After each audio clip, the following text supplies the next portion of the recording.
当美国面临通膨的时候，有一个现象，以前我们在欧债危机看到那样的现象，可是那个理由不同。当时在西班牙刚开始欧债危机的时候，有很多年轻人在他们最著名的太阳广场抗争，然后抗争完毕，他们就说我们要走了，我们不可能花人生时间在这里，我们去美国寻找我们的美国梦啊！那个时候是往美国走，而美国现在通膨很高，而事实上呢，美国很多人他们觉得他们付出的生活代价太大，而得到的生活品质太低，他们看到了欧洲之美，欧洲的经济衰退，欧洲的房价好低，所以相当多的人移民到西西里岛，移民到葡萄牙，他们觉得那里才有 life quality。反正现在是一个远距上班的一个时间，在这个远距上班的一个时期的时刻，他们觉得在那里只要他们的工作允许的话，他们可以过得更好，甚至有些退休的人更是就离开了美国。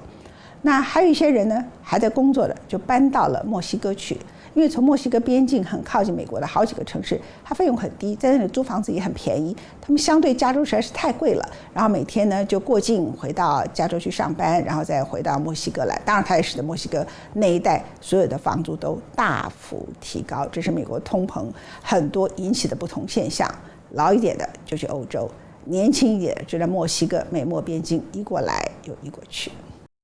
This is real nice. So you can walk to work? I walk to work. It's the best. That's a cheap gas bill. Oh, I love it. 居高不下的通膨指数让 Katia 不得不改变通勤方式。虽然步行上下班帮她省下了油钱，却无法省心。In 4 months, Katia's rent for this 300-square-foot apartment is going to jump from $670 a month to just over $1,000.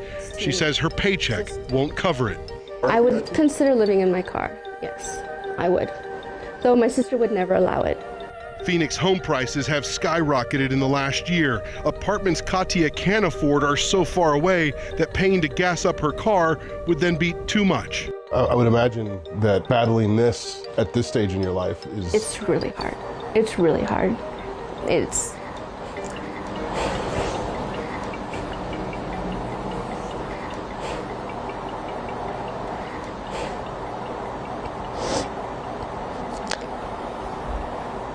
It makes me feel useless. Like, I'm not doing enough. Were you worried that... Katia says she's at stage 1 panic levels, and the thought of what happens next makes her quiver.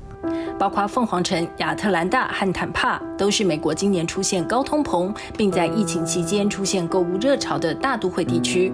居冠的凤凰城，光是今年第一季物价指数就大涨了10.9%。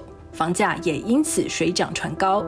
由于全美工资平均年增幅是5%，凤凰城就算再拉高一点，仍跟不上整体通膨速度。People are already moving out of cities, in part because of COVID, but in part because they think that in the future they're going to work from home and they want to live in a place that's cheaper. We're probably going into a recession, so companies are going to be looking at the opportunity for reducing costs. And after more than 2 years of dealing with COVID, along with inflation and a divisive political climate, some Americans have simply had enough, and they're packing and moving their families all the way to Europe. Where are they going? Greece is seeing a huge spike, 40% compared to last year.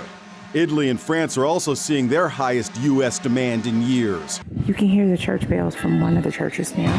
She just bought a house in Sicily after being fed up with the cost of living in the States. A total of $60,000 is what it costs for 2 houses and a storefront area with a bathroom for literally 3 properties. Here we are. Galen and Meryl Draper recently relocated to this stunning estate in southwest France. I would say for the price of like a bathroom in Brooklyn, we were able to get that, and also the bank. I mean, we were able to get a loan there that's like less than 1%, which doesn't even make sense here. 受不了高物价、高房价，经济稍有能力的美国人选择到低廉的欧洲生活。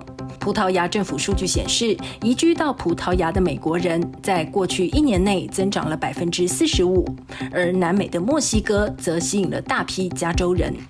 Today, more and more Americans are leaving the hustle and bustle of California for a relaxed, more affordable lifestyle in Mexico.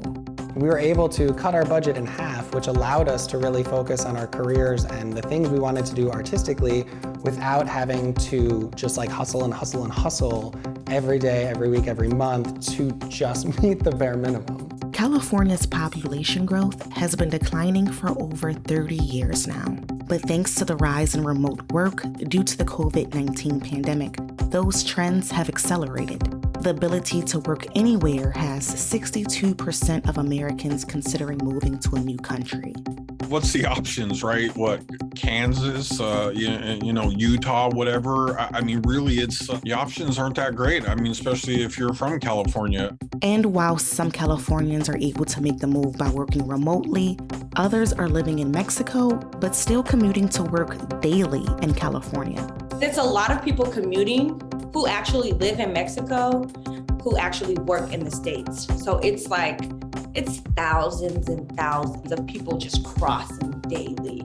根据美国国务院的统计数据，目前至少有160万美国人住在墨西哥，而墨西哥官方统计，今年前5个月已有530万名美国游客入境，与2019年疫情前100万人相比，多出了430万。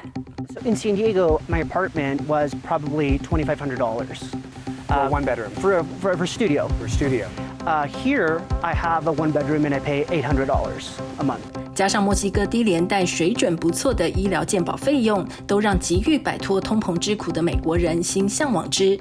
而多数美国人拿着临时签证，以游客身份住在墨西哥市远距上班，他们赚的是美金，花的是披索，日子可以过得舒适宽裕。We do want to say, we understand how lucky and fortunate we are to be able to earn in dollars and spend in pesos. So we do recognize that that's an incredible privilege, and we feel super grateful. Critics of this migration trend say that Americans are buying or renting property in Mexico at a premium and pricing locals out of the market. 奥提兹原本在墨西哥市经营着一家老字号餐馆，房东要求涨租金，他们无力负担，结果遭到房东强制驱离。You had 5 minutes to get everything out and move it out of the business. The prices are going up high.